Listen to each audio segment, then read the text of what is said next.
We are live.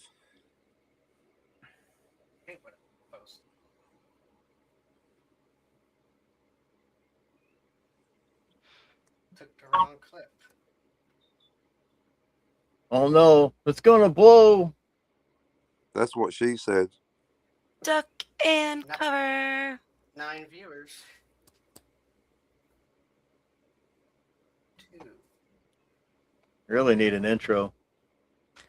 Here we go. Evening, everyone, and welcome to our time review on Strange New Worlds, Season 2, Episode 7, These Old Scientists. Because everyone's bored shitless of hearing about Back to the Future. No, wait, I got to introduce you all first. All right, then. Where's my Tylenol? Where's my pants? Where the hell's my shirt? Okay. And we're back. Okay. So I just want to say thanks, everybody, for joining us. And that we have a great panel of some of my favorite minds on the subject. We have our Captain Finity, our time Hello? travel police. You're under arrest, sugar. Oh, baby. We've got the infamous Tony Stark of Iron, who has... Did somebody call for a celebrity? And Hey! thank you, kind sir, for clearing your busy schedule from entertaining the masses to be with us tonight. Oh, you shouldn't have. Our dear Captain Boone, our resident Trekkie. It is so good to have you. And my other half, Crazy Horse. And Yay! How crazy is he? How horsey is he? y'all just wait and find out. Mm-mm. And me, I'm Alice of the Hole. Morticia. Yep. And I just want to say, let's get to it. Do All right, first message. No to One Malleable Timeline. That's all you need to know. Just everyone in the audience, etch that onto your brains. Hell no to One Malleable Time. You can't change the past. Agreed. Yay. Good We night, know everyone. We know it, but do they know it? Do they That. know it? We will find out. Because We have provided a case study of this particular episode of Strange New Worlds to determine exactly which variant of proper time travel it is. Is it branching causality or is it a closed loop? Inquiring minds want to know, and we're going to be getting into the meat and potatoes of this wonderful episode, this flagship episode of our good friend Crazy Horse, who is still unremarkably silent. And I hope that we can get to the bottom of this by the end of this discussion. You will. Bottom. I was going to say, we've got lots of bottoms and holes around here. So, you know. As long as they aren't plot holes. Wait, what?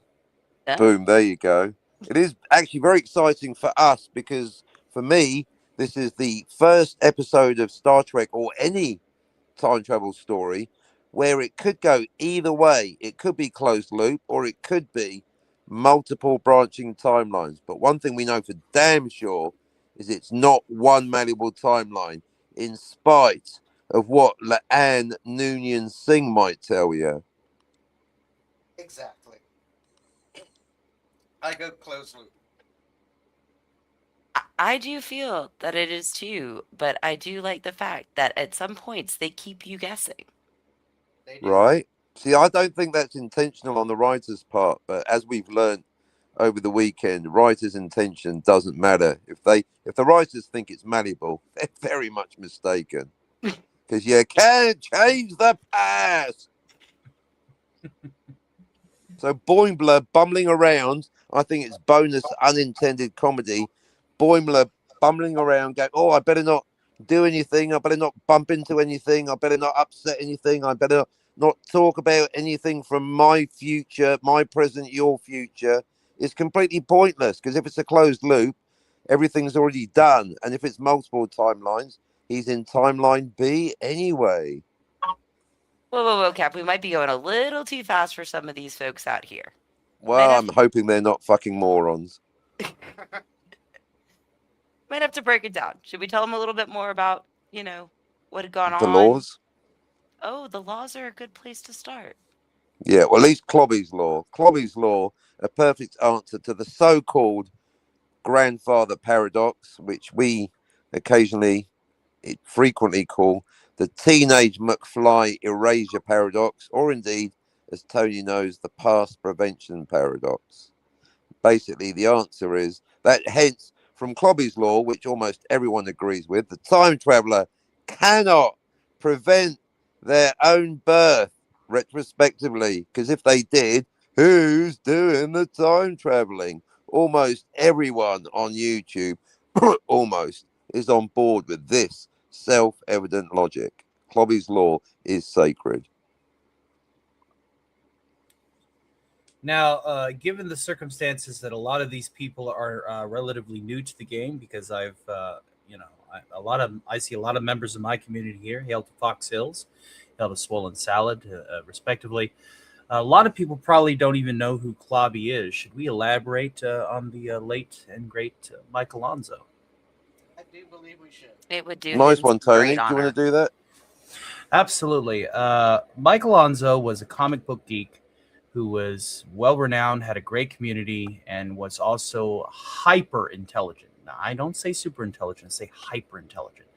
This man took what has took others, multiple shower thoughts, toilet thoughts, conjectures, banging their head against the wall, and was able to cohesively and immediately simplify branching causality into a phrase of "I exist, so I don't exist." And the paradox within is what has been acknowledged. So Clobby's Law is simply as thus: when you go back to the past, you create a new timeline. I believe that's the law. Yeah. Mhm. Well, Clobby's Law confirms that you can. I've recently split the laws because everyone, almost everyone, agrees with Clobby's Law. The time traveler cannot prevent their own birth. It's such Correct. a perfect answer. It's almost rephrasing the question.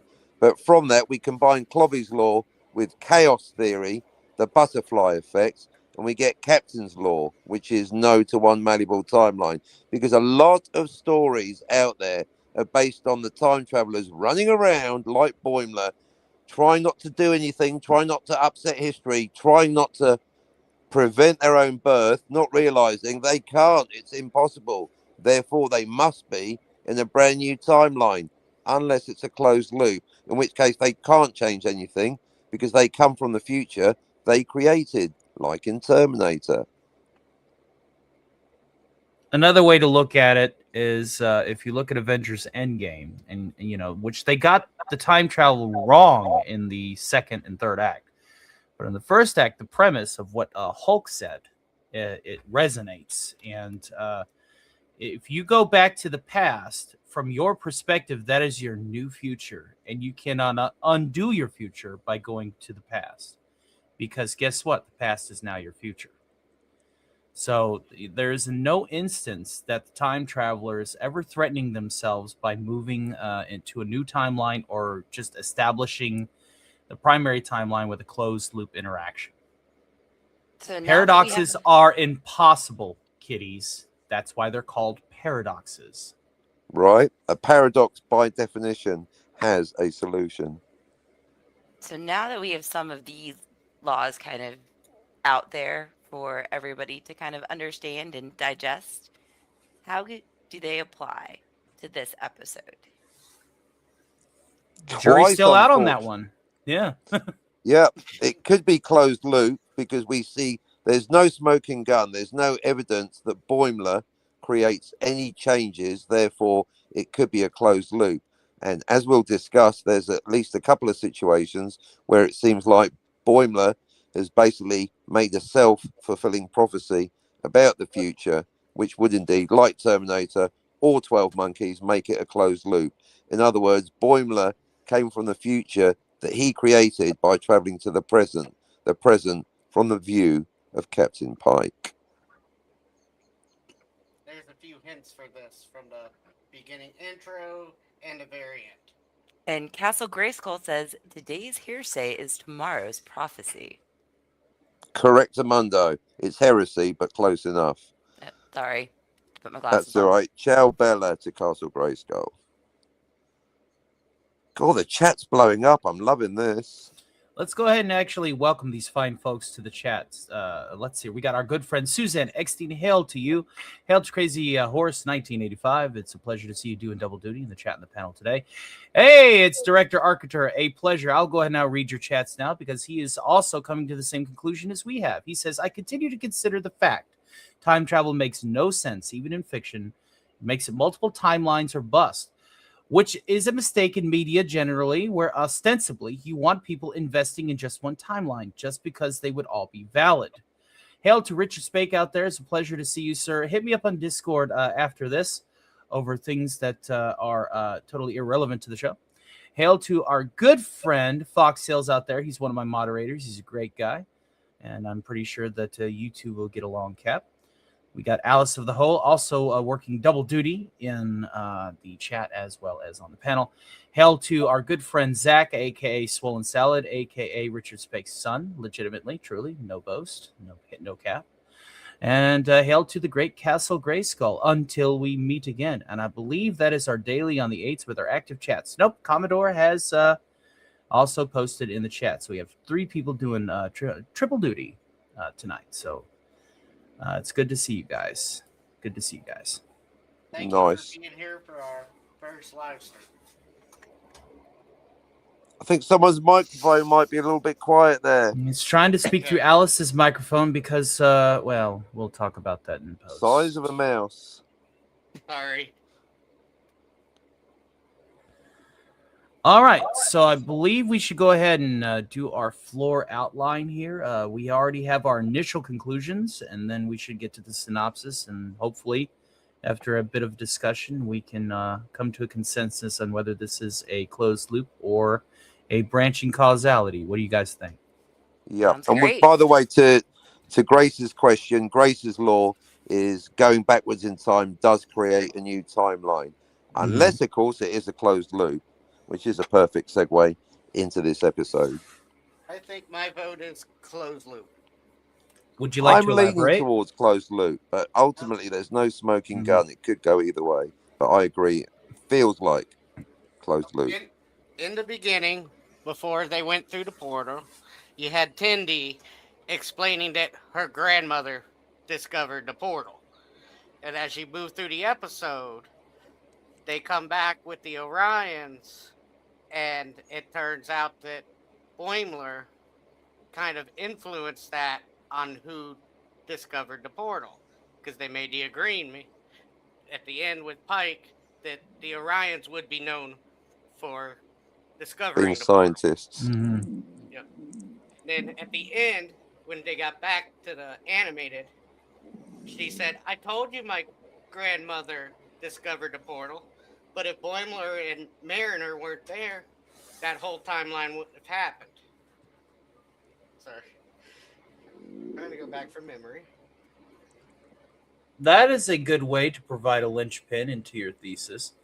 I would like to go ahead and say that I'm also leaning towards closed loop simply because while Boimler was attempting to avoid changing the future because he has no perspective of causality or, dare I say, fourth dimensional thinking, like Silly most Starfleet Starfleet officers, what we do find is when he does start to open up and he starts to reveal the future, he's not only solidifying the future by explaining to Pike what's going to happen. It's guaranteeing it. Case in point, Terminator. Kyle Reese and Sarah Connor do the horizontal monster mash in Act 3. And so by proxy, when he shows her the photo of herself, he inadvertently tells her, guess what? I'm John's father. because John told me, I'm John's father. Whenever you provide evidence at the beginning of the story or throughout the story that enforces that this is just leaning from one side to the other, it makes it a closed loop. Richard Spake even informs with a closed loop is means the timeline was not changed. There was no butterfly effect. It was always meant to have happened. And I wholeheartedly agree that this episode of this crossover episode, I should say, of Lower Decks is definitely leaning towards that.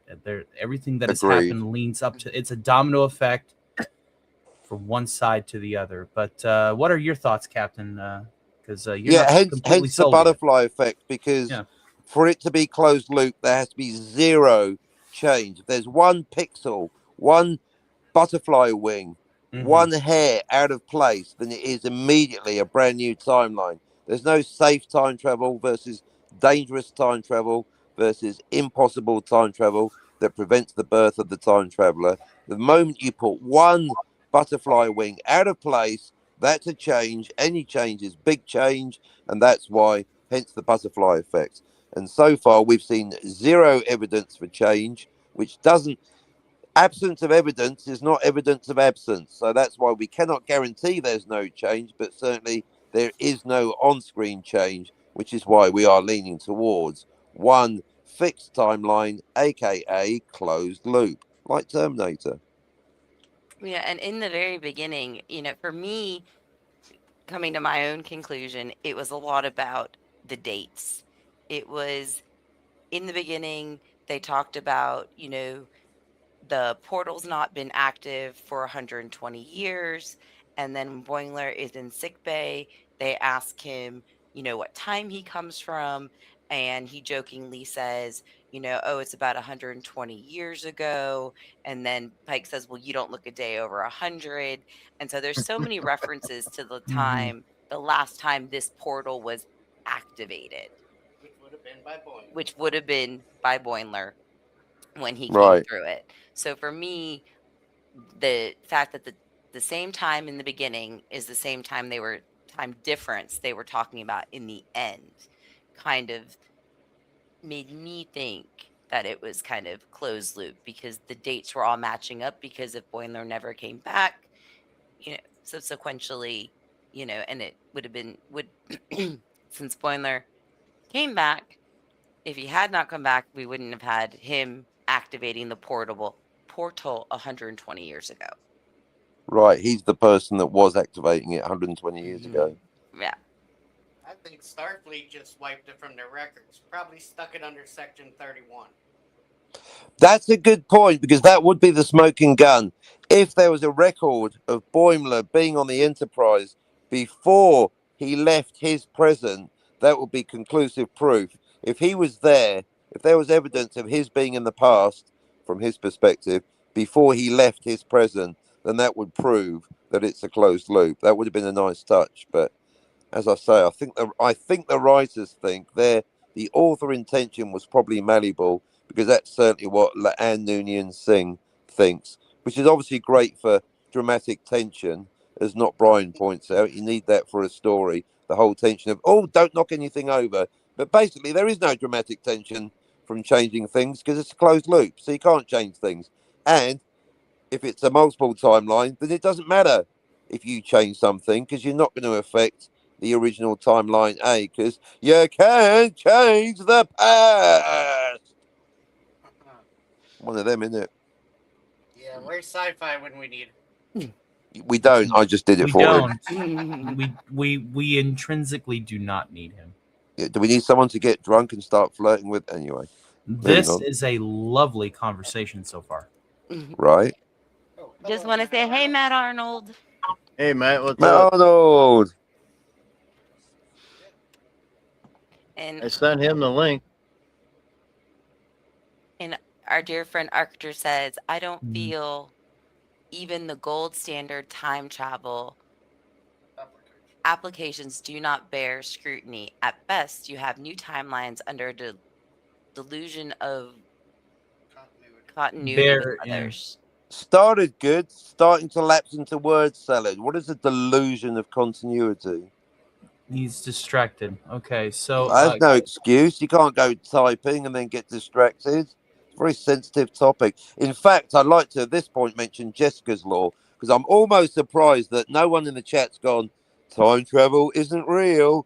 Back to the Future is not a documentary because I get that. I've had that 3 times this week. Star Trek is not a document. We are aware. So even though the most important law is Clobby's law. The first law is Jessica's law. We're talking about fiction.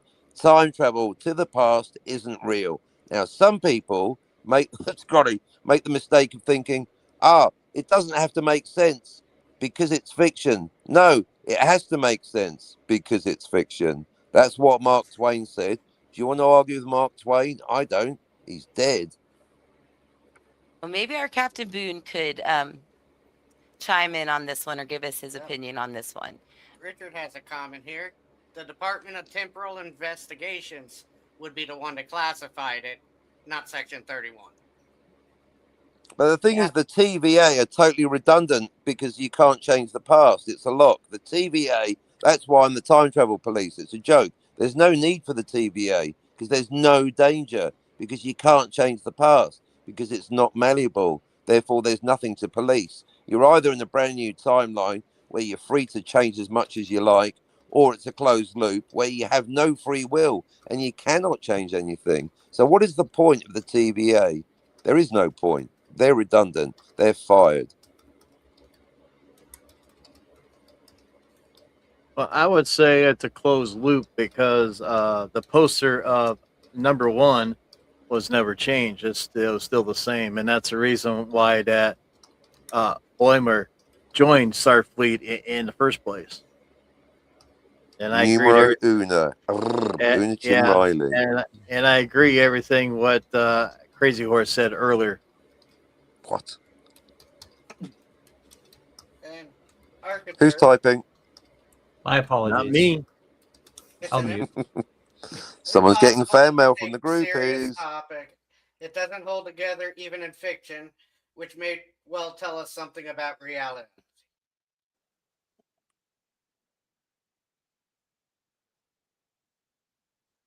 We just See, the thing about this is the whole point of Jessica's law and then Clobby's law, the idea that you can do anything because it's fiction. The whole argument, which I think is shared by all of us, is that you cannot have one malleable timeline because Clobby's law plus chaos theory. The moment you go malleable, you risk erasing retrospectively the time traveler, like Marty's disappearing hands. That cannot happen. I know Back to the Future is not a documentary, but indeed, therefore, you cannot have Marty McFly's hand disappearing. Because if Marty McFly retrospectively disappeared by preventing his own birth, then who's doing the time travel? He wouldn't have gone backwards to 1955. This is basically when Clobby first said this, as Tony alluded to, live on air. He was talking about Star Trek Deep Space Nine. But Clobby's law is so perfect, it applies to all stories, including, but not limited to, Back to the Future. The time traveler cannot prevent their own birth, because if they do, then who's doing the time traveling? Once you get it, it's so logical. Just to point out, I said it's a serious discussion about solving fiction that simplifies it for everyone. Same premise to finding out what strands of DNA helped the dinosaurs in Jurassic Park or the technology behind the E11 blaster rifle. It's serious, yes, but for the premise of fun and satisfaction of solving a long-term conundrum. Right? We're never going to do a show called, the gravity in the Death Star, it wouldn't work like that. Oh, the Millennium Falcon and the Enterprise can't go faster than light. We know this. That's why it's science fantasy, not even science fiction. But this, again, it's the entire point. Everything rests on Clobby's law. In a story, the time traveler cannot prevent their own birth. It's pretty difficult driving a DeLorean to 1955 if you've, I don't know, never been born. And Richard makes a great statement. He says, "Remember these things is what inspired our technology today." Strange New Worlds isn't that old of a show, but I get his sentiment. He's talking Yeah. about classic Trek. Yeah. Yep. I mean, because we are going back to tell Mm-hmm. an older story. So, and they do keep some of the stuff technology wise kind of accurate to the time period that they're trying to portray. Apart from time machines, which are impossible. But again, for every 3 people reminding me that Back to the Future is not a documentary, I get one person going, well, actually, Captain, I think you'll find I'm building a time machine. Okay, Eugene, good luck with that. Castle Grayskull says, also, you cannot live in the past. You must live in the present and move forward, right? We can't turn back time, Jessica. I only wish we could. And Archer says, honestly, going a little off this episode, what we're talking about, but so relevant. Honestly, Marty shouldn't have faded from the future. Right? After all, he will have always have been from his timeline. What he Right? would have done is prevented a Marty in the timeline he faffed about. That is It. totally it. The only person whose birth is at risk in Back to the Future is Marty B. And by making sure that George and Lorraine do get together and have sex, not just any sex, unprotected sex, like in Terminator, that means that Lorraine gives birth to Marty B, who we see on screen in Act 3 of Back to the Future. Marty A observes Marty B disappearing in DeLorean B. It's right there on screen. 2 different Martys. Okay. There we go. Castle Grayskull. No more Granny Paradox. Blah. Oh no! Size of a mouse. Tony also says time machines are not portal guns. Going back to the past in a time machine branches your causality. There we go.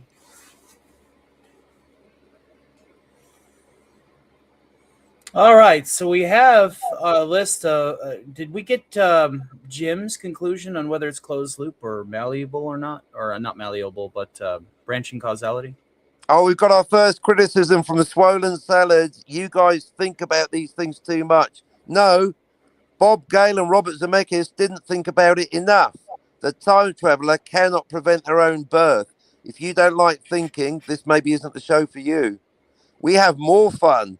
This is also, I resent the idea that we're killjoys sitting there with our pads. Oh, look at this. We're having fun, and clearly so's our audience. We're also fixing the self-contradictory errors of Bob Gale and Robert Zemeckis, not to mention the writers of this episode.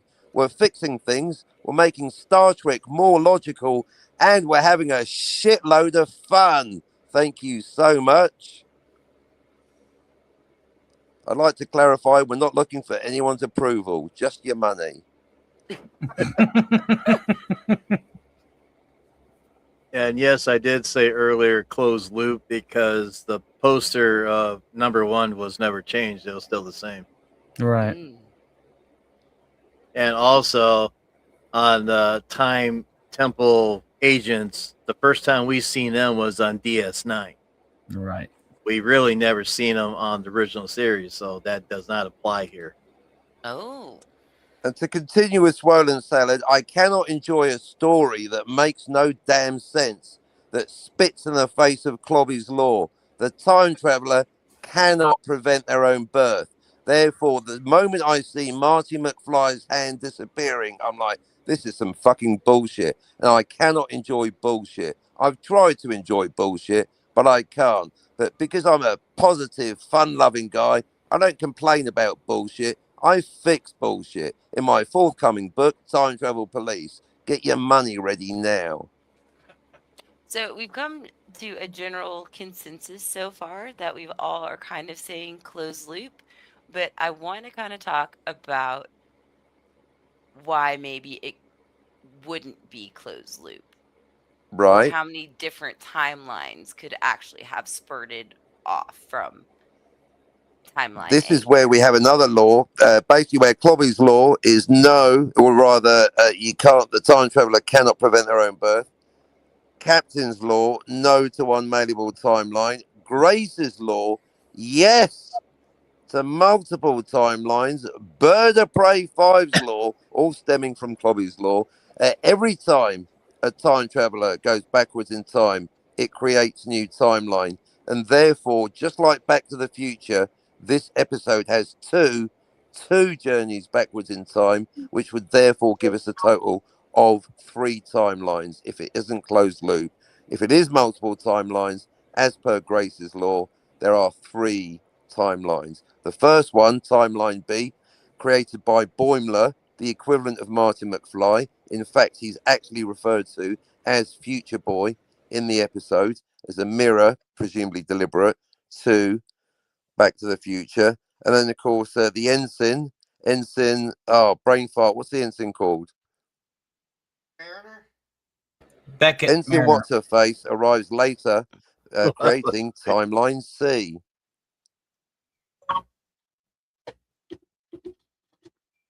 So the other thing that I want to bring up is Pike has seen his future.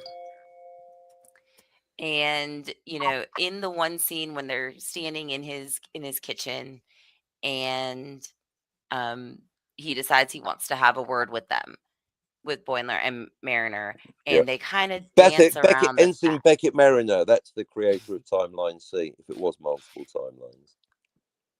And they're kind of dancing around the fact that they know what happens to him. And he sits there and he says, "Oh, no. I know what happens. I know what Right. happens." So within that, if you apply the laws, there would be nothing that knowing his future that they could change that could change his future. If it's a closed loop, you can't change history because it's already Mhm. happened because there's only one timeline. Where if Correct. it's a multiple timeline, he would be able to change it. So that would have an impact on basically Pike's future because then that would be Pike C at that point if it was multiple timelines. Arcater, if anything changed, he would not be in on his own. He would not be returning to the Cerritos he left, and neither would Beckett. Yep. Right. And then they would have opened up a multiverse. Right, like Star Trek 4, if it is multiple, or indeed City on the Edge of Forever, if it is multiple timelines, then you're creating a new timeline. That's why I think it's another episode, but City on the Edge of Forever is multiple timelines because they do create changes, and that means there's a timeline B and a timeline C. That means there's 3 Edith Keelers, 2 dead, 1 alive. More on that next week, folks. Yep. And as Tony already answered in the chat, but Arcater, Tony, if you want to read it. Arcater says, I personally detest time travel in most fiction, but I did quite enjoy the Loki series, even as I freely observed that didn't make a great deal of sense either.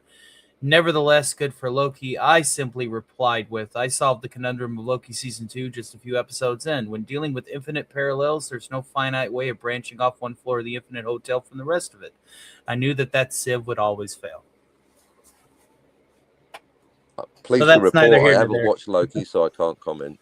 It's more of a mathematical statement. It's like I said, it's very much an example of the infinite hotel postulate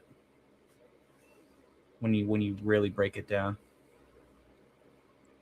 Yeah, And I'm they not just going to put touch that time- one with a barge yeah. pole. In fact, I refuse to watch Loki. You can't Yeah. make me.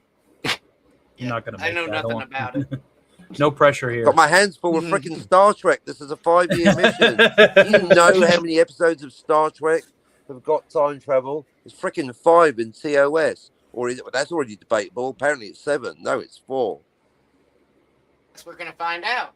We're going to find out. But certainly there's at least 2. Tomorrow's yesterday and City on the Edge of Forever, each of which have got 3 timelines. How you doing? Something But about yeah, this if you don't number like time 3. travel in the first place, then don't watch time travel stories, I guess. It'll only turn you off of it more. But this is where we want it correct. I want it correct, but most people, I have been listening to feedback, most people want it simple. Most people, I just say the words time travel, and most people, even Star Trek fans, are like, Captain, My ears are bleeding. It's so complicated. The headache inducing complexity comes from the nonsense of one malleable timeline and trying to work out if, as mentioned, it's safe, dangerous, or impossible time travel. Having multiple timelines makes it simpler because the time traveler, like Marty McFly, arrives in the past, creates a new timeline, and that's it. The original timeline A is a lock. It's so simple. And that's the selling point for what we're doing. I want it correct. You lot want it simple. Scogely wants it self consistent. So we're fixing the issues. We're making it more fun. And we're the Hopefully. newbies just trying to learn and grasp it all. Right? And you're doing a great job so far. Richard Now, Spake says multiple timelines are what creates multiverses. well, that's getting into pedantic nomenclature, but actually, in official Star Trek canon, a universe is different from a timeline. For example, in TOS, there's the mirror universe, where in modern Star Trek, there's the Kelvin Klein timeline. So they're not actually the same thing. Don't shoot the messenger. That is official Star Trek canon. Establishing infinite realities or dimensions at the gate makes a multiverse. Correct. Well, I see Multiple. realities and dimensions. Now we're entering the realm of the word salad. We've clarified Well, the all difference right. between a Well, let me just timeline. clarify. Let me clarify. There's a difference between a timeline and a universe. If you start, I mean, remember this is fiction, folks. So words have to mean things. If you start conflating universes with timelines, let alone realities with dimensions, you are going to get a word salad dropping out your ears, covered in blood. Well, let me make it simple then. I said multiple Please do. causalities made by time travel does not need to Causality branch is another into word. a multiverse. That does not branch into a multiverse. You're only observing the timelines created by the time traveler in real time. Whereas if you have infinite universes at the beginning of your show, like say Rick and Morty, then you have already established a multiverse. That is what you get a multiverse from, not the other way around. You do not need to conflate time travel into a multiverse. It's not necessary. Right. And Fox Hills, please like, sub, and share the stream. Thanks, Darn Fox. tootin'. Even when we had the mirror universe in classic Trek, that's still the observation of just two universes. While that is more than one, it does not need to be a multiverse to have more than one universe. Right. And it wasn't created by time travel. So that's why it's a universe and not a timeline. Yeah. So words like this are important. He's exactly right, folks. I'll be right back. After this word from our sponsor. Hey, Marcelo. Another thing, generally, I'm of the opinion that multiple universes is generally the simpler and more elegant option because the new type, did I say universe? Timeline. The new timeline, because the original timeline is unaffected. Some people are of the opposite opinion that closed loop is more simple and more elegant. But the thing is that there's the information paradox and the bootstrap paradox. For example, in the Terminator, who invented the Terminator? And indeed, Back to the Future, when it's not being multiple timelines and trying to think that it's one malleable timeline, on two occasions also thinks it's closed loop with who wrote Johnny Be Good. So there are issues with closed loop. But in this particular episode, I think closed loop is simpler and less headache inducing because otherwise, with multiple timelines, there are indeed three timelines and we don't know who's where. Is Boimler ever going to get home? We're not even watching. If it was multiple timelines, then because we're watching upon Boimler's arrival, timeline B, this episode doesn't even happen to basically our timeline A, Pike and Enterprise. And that means that it's not even happening to basically the protagonists of this show, where with the closed loop, it is. So Archer says all of this is one of the best arguments against time travel or multiversal jaunting about for the sheer complication it all adds. That's why it should be simple. You go backwards in time, you're in a brand new timeline. You can go and shoot your grandfather in the face. It doesn't matter. In fact, in my own forthcoming movie script, Scott to the Fuhrer, unlike Marty McFly, titular eponymous character Scotty is tasked with basically assassinating his grandfather, a certain mustachioed dictator called Adolf. And he spends the entire first act bitching, oh, the moment I shoot Adolf in the face, I'm going to disappear. You're not going to disappear, Scotty. You're just ignorant of fucking causality. It's not malleable. It's a brand new timeline. Now shut up, relax, and shoot your grandfather Adolf in the face, will you? Thank you so much. Whew. Because you can't change the past. Think we You might be can't change the past. It's so simple. It's so simple. think we might be moving a little at light speed here, Cap. Is that right? Well, let's slow down a bit then. Just Let's a go little bit. to impulse. Okay. I like impulse. Nice. I just want to make sure everybody's getting it and on the same page. That way, in the future, when laws are applied and timelines are talked about, we can get more people on board. Right. I mean, that's why Back to the Future, although it's been done to death, is basically a good starter, because even though it's got an eye-watering 7 instances of time travel, it's pretty straightforward. There's no questions. There's 3 timelines. Most people don't realize there's a third one at the end, but that aside, that detail aside, basically Marty McFly goes backwards in time, arrives in 1955, creates timeline B, has adventures, and then goes forward in time to 1985 of timeline B. It is demonstrably, I know I'm talking about Back to the Future on the Star Trek show, but with regards to not going too fast, it is demonstrably timeline B because Lone Pine Mall. Timeline A, 1985, Twin Pines Mall. Timeline B, 1985, Lone Pine Mall. It's right there on screen, folks. There's no debate. There's 2 different timelines. Once you accept Clobby's law, and then Captain's law, and then Grace's law, very simple, really, if you think about it, but not too hard. It's 2 different timelines. Timeline A is not deleted, aborted, or malleable because you can't change the past. It does mean, though, that emotionally, Back to the Future is an utter tragedy because Lorraine A never sees her son again. She's an alcoholic at the start of the movie. By the end of the movie, she's in bits. One of them, isn't it? Alright, I just want to say hi to Miss Alice Lovely and Marcelo. Thanks for joining us. Hello. We're getting back. We were Marcelo, you missed where we were applying some of the things that go on in Back to the Future to this episode. So, um, And on the 5-year mission, we will start back at the original series and go in order. I think Yeah. I think it's a lot easier with Trek being so specific. Not specific, but for Trek being its own entity and people looking at it from multiple aspects, not just a time, most people don't say, oh, I'm watching Trek just for the timeline.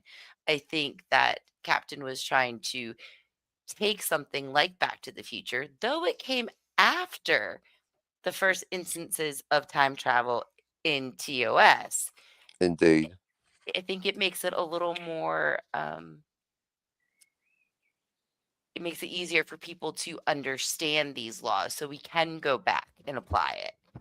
Right. So Back to the it's Future is just your go-to, in my opinion, for multiple timelines because with the disappearing hand of Marty, that makes it both the smartest and simultaneously the dumbest time travel story ever written. Because by having the disappearing hand of Marty, the movie fully confronts the teenage McFly erasure paradox, but at the same time, it's selling us on bullshit because the time traveler cannot disappear because that's Clobby's law. And Clobby's law is mother flipping perfect and inarguable. So I don't care what happens on screen. Marty could not disappear. Otherwise, Hill Valley would disappear. And then you'd have no movie. And Arcateer, reassuring to me, really, everything will always have happened. No one will undo it. Right? For better or worse, you can't change the past. See, once you get that locked in, everything becomes relatively easy. Then you just got to compare it to what was written. That's why we've got to wipe out any heretics on YouTube claiming it's malleable. Don't get it, and they will be ridiculed until they worship at the feet of Clobby's law. Where's Tony? Is he backstage with a groupie again? Tony is eating and doesn't want the sound of his eating on the microphone. Oh, what are you eating? Anything nice? Just some pizza. Nice. Pineapple? No. It's the same pizza I had last night.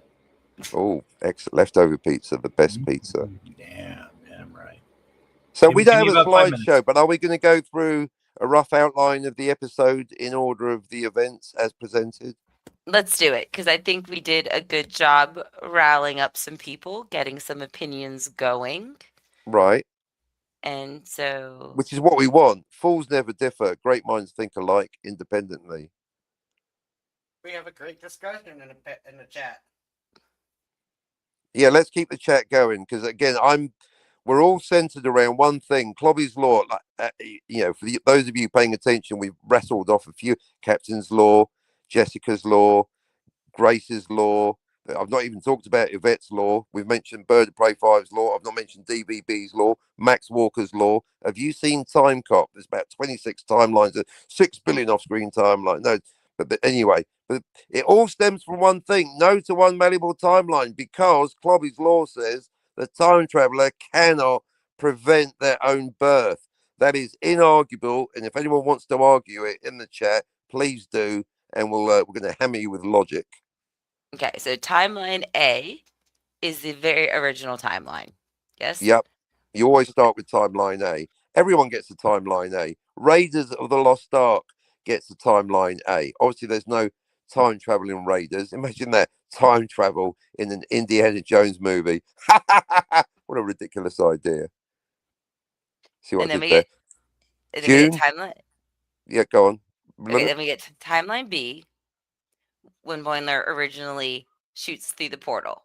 If it's not closed loop, the moment Boimler arrives, just like the moment Martin McFly arrives in 1955, the moment he arrives, not the moment he knocks over a pine tree, the moment of arrival, as Tony will remind you, talk about butterfly effects. What could be a bigger change than showing up in a fucking great big DeLorean? Pardon my French. Now, in this case, Boimler doesn't have a DeLorean, but he does arrive. And therefore, if he wasn't there the first time round, that would be the creation of timeline B, where if it's a closed loop, he was always there, or rather, always then. Oh boy, we've even got him boy. going on Indiana Jones. Because Richard. Well, that was my little joke, because of course, the Dial of Destiny is time travel, which is another one that where you got, oh, Dr. Jones, we must leave Syracuse before we do anything major, like, I don't know, preventing your birth. Shut up, bitch. Slap. We're in a brand new timeline. Relax and get me a souvlaki and some ouzo. So then timeline C would be when Mariner comes to save Boimler.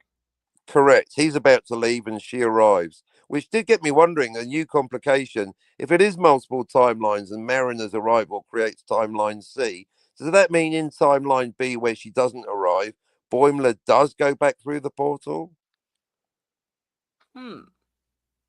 Right? So it's a new question. That's what I love about Star Trek.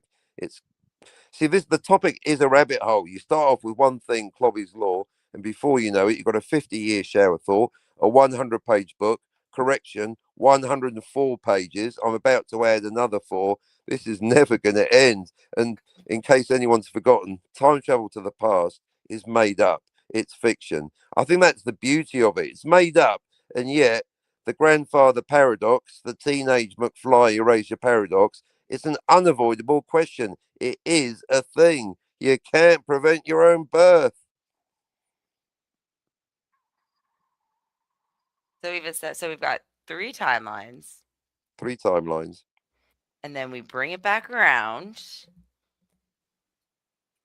To saying it's closed loop with one timeline, which in this episode would make it a lot easier. I say closed loop. Well, here's more evidence for closed loop. Spoiler alert, if you haven't watched the episode we've been reviewing for the last 50 minutes. But at one point, Boimler is talking to the beautiful, for a blonde, Nurse Chapel, going, "Oh, yeah, so Spock becomes logical. He must have dumped your ass," making it. And then he's almost making Nurse Chapel cry. The poor babe, she's so upset. It's almost a self-fulfilling prophecy, which is what a closed loop is. I gotta say that Spock smile is kind of creepy. Right? I would be alarmed too when he did that to me. Because we know the future of what happens to these characters, because of course the entire series Strange New Worlds is a canonical prequel to TOS. That's why we all know that Captain Pike is destined to end up in the beep beep chair. Oh, Beep. I was gonna Beep beep. say, Captain Boone, you've been a little quiet there. What are your feelings on all this? Are you eating our pizza? Trek expert. No, I'm done with my pizza now, so I'm back. I apologize for that. Nice. I just need. I'm sorry. I'm eating my dinner right now. But I'm listening. Well, we could all do that. I'm going to put some food. Time travel makes you hungry, folks. Yeah, it does. It makes you real hungry. The brain requires energy to process. I'll be eating mine over on Jim's stream. Which is following this up immediately. Yeah. Close Right up. after this show, we got Jim's stream where apparently Scotty R37 is going to show up and apologise to Jim for not getting time travel. Stay tuned. Good luck with that. I await those proceedings with bated breath. Right. But I think we got to finish this show before we move on to another. So So we're going to go through it chronologically or what? Boimler All right. arrives, yada, yada, yada, yada, yada, yada. No. The whole thing is that across the episode, Boimler thinks it's malleable because he's like, I better not do anything apart from this thing. Better not say too much apart from what I did say. Oh, that's right. Captain Pike, his birthday, that's a national, international, multi-planetary vacation. We all know Pike's birthday, don't we? And as for Una Chin Riley, I've got her pin up in my bunker. I mean, so have I. So that's. Oh, but wait. Everybody turn around. Let me make changes so we can track the Orions. Right. That's And another. same with Anne Noonan's thing, giving it the classic, temporal paradox protocol. Don't do anything. Don't talk about your present, our future. Don't knock over anything in our present, your past. It's all nonsense because either it's a closed loop where he's got no free will, he's compelled by causality to act out things that have already happened because this is the past, so it's already happened, and you can't change the past. Or if it's multiple timelines, it's a brand new timeline, in which case he's free to do what he wants. It doesn't matter because it's a brand new timeline. Either way, timeline A, the past is a lock. We can't turn back time, Jessica. I only wish we could. No to One Malleable Timeline. The base of all rules. I'll tell you what, if I could turn back time, I'd add some slides to this show because we're having, I guess, trouble focusing on the events. But Boimler shows up, and then. Well, I guess I could go ahead and just give the synopsis. We got Boimler arriving. Tony's a professional, folks. And then while the crew tries to figure out how to send Boimler back, obviously Mariner shows up. And then this also happens after an Orion ship decides to pluck the portal. Oh, it's a harmless science vessel. No, they're pirates. And they transport the portal onto their ship and they warp away. Boimler has to help the crew track the Orions to get the portal back by trading grain supplies, which were destined for a colony in need. So we're referencing the grain like that was in the K9 station devoured by tribbles. The Enterprise crew takes the portal back to Krillmuth before Boimler can return to his time. Then Mariner comes through with a rescue mission and exhausts the portal's power supply. So as soon as Boimler was ready to return, Mariner screws it up. And so, Damn it, Mariner! So Boimler and Spock fail to synthesize more of the portal's power source. They require heronium, the rocks that are in the starship the Starship rooftops, they actually canonized the paper mache debris from the old show whenever the ship would get hit, and there would just be those chunks of rock falling down on the. So silly. So Mariner discovers her idol, Uhura, is too focused on work, and she's like, "Oh, I'm here for you, girlfriend. Things are better in the future." Blah blah blah blah. And then, of course, well, that's irrelevant. Let's get back to the time travel. So, they are detained. Shortly thereafter, they're put in the brig. Pike comes down there. They have a little discussion. Oh, because they try and steal a shuttle, don't They they? tried to steal a shuttle. Mhm. That's right. So the Pike's like, okay, that's mutiny. That's illegal. And so, meanwhile, back on Krumlov, the officers encounter the Orions, who receive the signal. Pike explains the situation. Boimler mentions that in the future, Orions are no longer seen as pirates. They are actually part of the Federation. And Pike's like, hey, can I have that grain back in exchange? You guys can keep the on record that you were the ones that discovered this device, while our shadow governments will be mopping up the fact that we had two people from the future, over 100 years in the future, on board of our starship for the duration of about 4 days. So, Right. all of this evidence is just pointing towards closed loop, in my opinion. But, once the Orion captain agrees, and Boimler and Mariner go back to apparently their Cerritos, which is one of the rare cases when a time traveler returns to their, destination point, because in my opinion, this is closed loop. Everything points towards closed loop. Everything is basically written into the plot as this necessarily needs to happen in order to ensure that the timeline doesn't branch. So there you go. There's your synopsis. On the basis that most respondents want it simple, that'd be another reason to push it to closed loop. Otherwise, you've got three timelines. You got three enterprises, A, B, C, or D, laddie. You've got basically Boimler and Mariner stuck in timeline B. Oh no, now it's timeline C, except that's Boimler C. It was Boimler A in timeline B, but like Martin McFly, the arrival of Mariner makes it into Boimler C. So you got two Boimlers, one Mariner, three Pikes, and a fucking headache.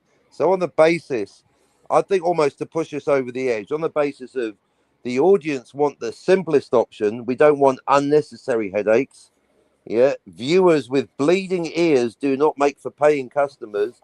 Then that's another reason to say, if we can't tell either way, if there's no smoking gun, then let's make it a closed loop, because that way it's nice and neat. Mariner and Boimler get home.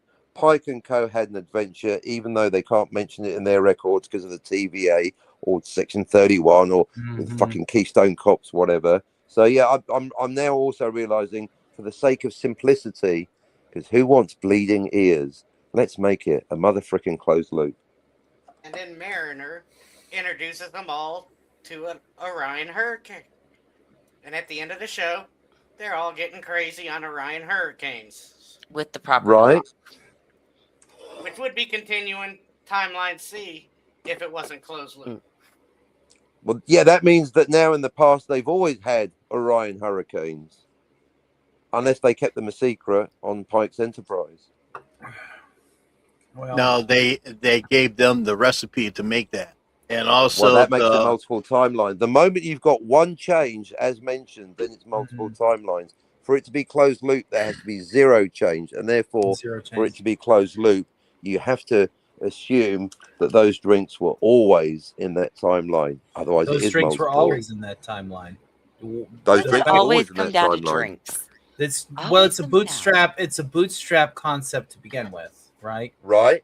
So Exactly. remember, so you got to remember, when we say paradox is impossible, we mean every paradox, not just the grandfather paradox, but also the bootstrap paradox.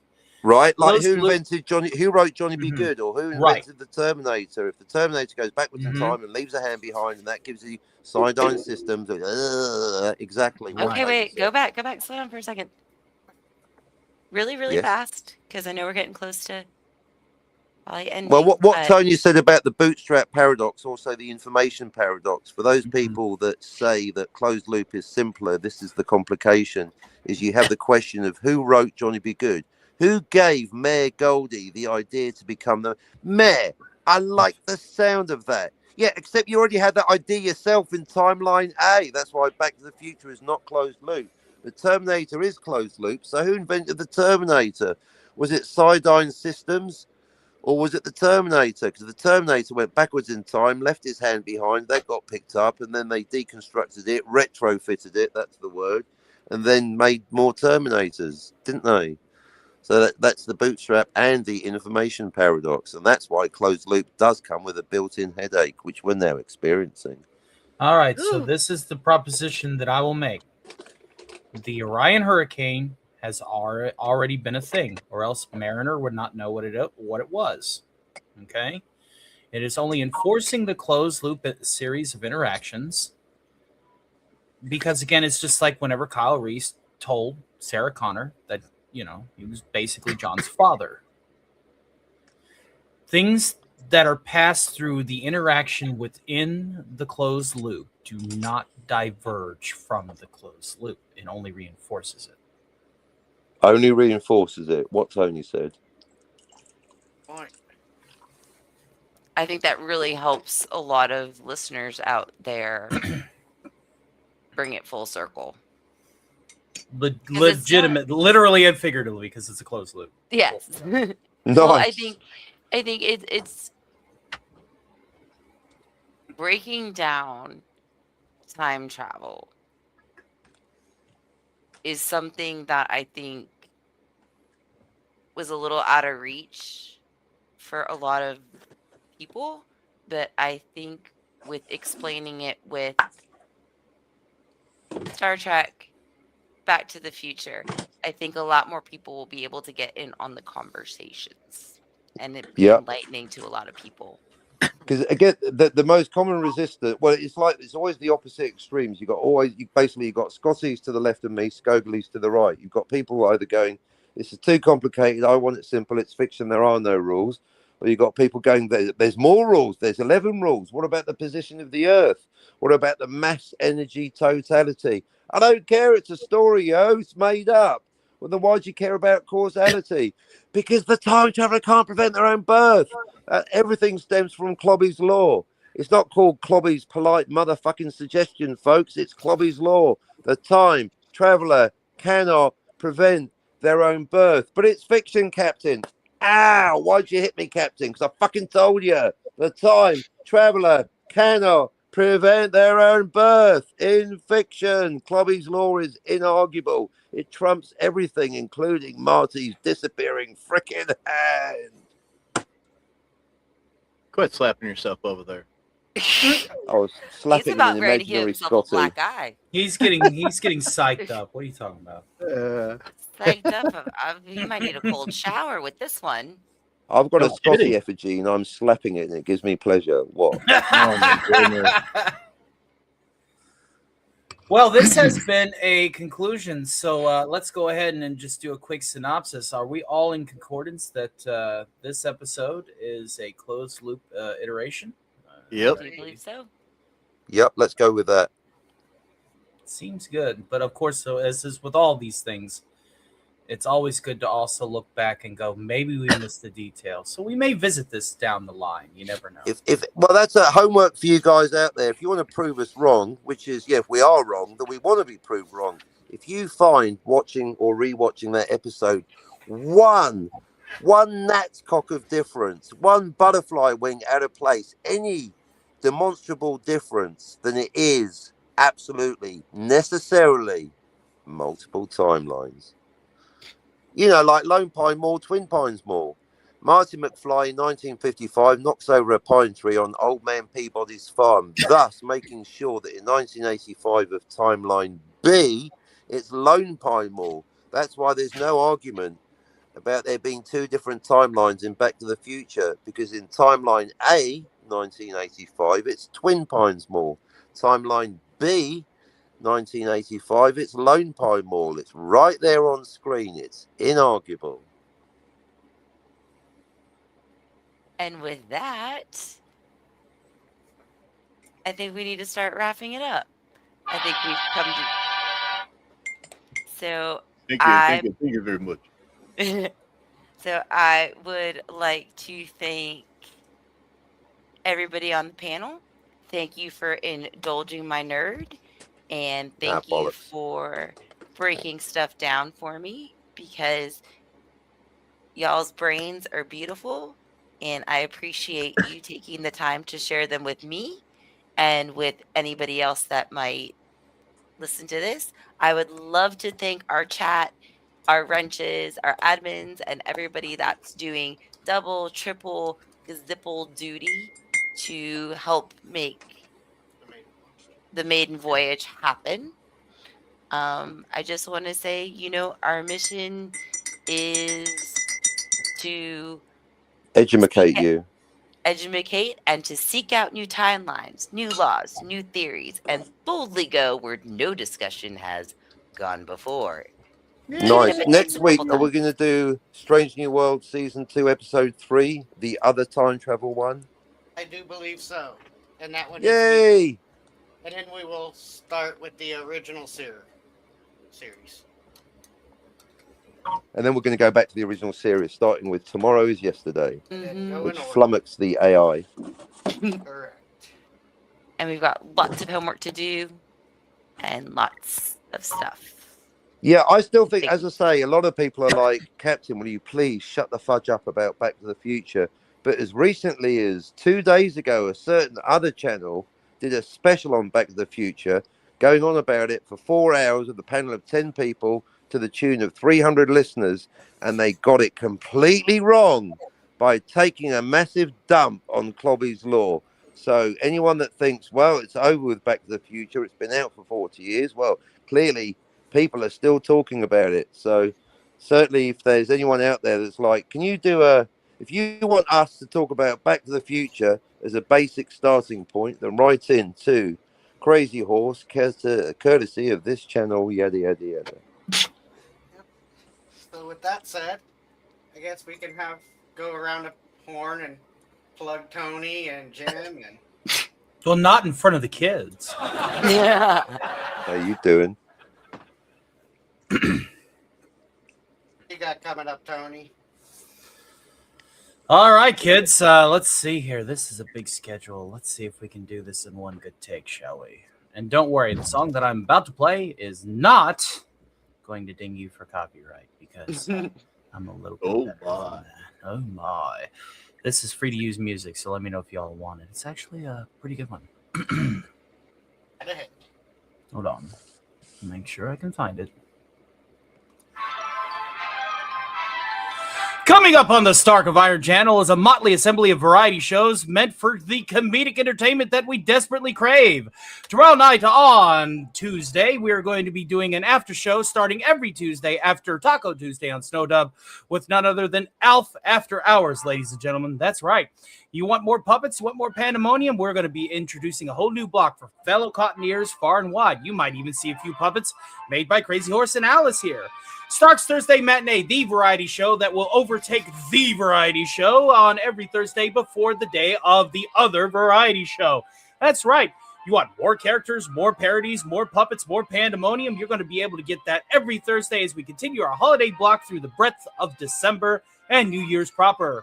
Starcast returns with their fight on the culture war. That's right, ladies and gentlemen, 7 p.m. Eastern Standard Time every Saturday. We assemble a motley assembly of talented pop culture panelists to discuss the days of gaming, movies, Hollywood, occasionally a bit of odd news, and of course, pointing and laughing at successful streamers that we desperately should be in those seats with the word of our own merits.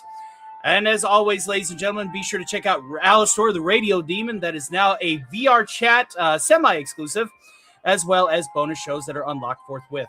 We hope that you support my humble little corner of the internet, ladies and gentlemen, because without you, I can't be the future. So trust us with your entertainment.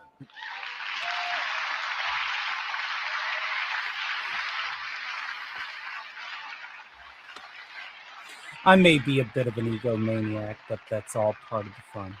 It's okay. We love you. Okay.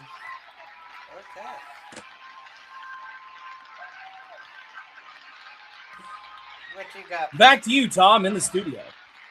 What you Buy got, my book. Jimmy? It's not out yet, but get your money ready for Time Travel Police. The reason it's not out is because I keep listening to people and adding more pages. Grace's Law being the latest example, and of course the deconstruction of the episode of Strange New Worlds that we just discussed. But hopefully, before George R. Martin finishes Wind of Winter, you will be able to purchase a copy in print in the real world with an ISBN and everything of Time Travel Police. Thank you so much. Thanks, Ed. Of course, we have Jim, which will be on stream next. You want to say anything, Jim? Yep. At Commodore Productions, just keep watching. You never know what you're going to see. And if I can find the right thingamajig here, I'm going to put the link in the chat. I already got The the link posted in the thingamajig chat. and the oojimaflip. Tony got you Alice. covered. I already got your link in the chat, sir. Okay. Oh, well, thank you. Well, what can I say? Yeah, I'm thank an you, Fox overachiever Hills, for to- putting out my link. I'm an Other than that- overachiever to the point that pisses people off. It's fine. Yeah. And we will be working on continuing from the start in TOS and continuing through the series. And puppets. We're going to go through all the Star Treks: TOS, TAS, TNG, all of it. Space Voyager, Nine. Deep Space Nine, even Discovery. If there's time travel, we're covering it. By the end of our Voyager's gonna be quite 5-year mission, we're going to find out how many episodes and movies in Star Trek have time travel and how many timelines. I'm guessing around 69. Nice number. Ooh. Gotta 69 's a load good in number. 69. As a stay. I think Yes, that's we what about she got it. said. Be funny if it was 69 timelines. So I'll leave you with this. How many assholes we got on this ship anyhow? I knew it. I'm surrounded by assholes. Keep firing, assholes! Hey, thank you, everyone. I think that's a wrap. I like big butts and I cannot lie. That's a No wrap. other brother can You other brothers deny. can't deny. When a girl walks in with the itty bitty waist and a round thing in my face, you get Get sprung. sprung! And Philip chucks know that she's got stuck. I'm deep in the jeans she's wearing. I hooked it, I kept on staring. So, ladies, I want to get with ya and take your picture. Bye, Now everybody. that's Take a care. wrap, folks. Bye, have a wonderful time. See you on the next one. Go away now.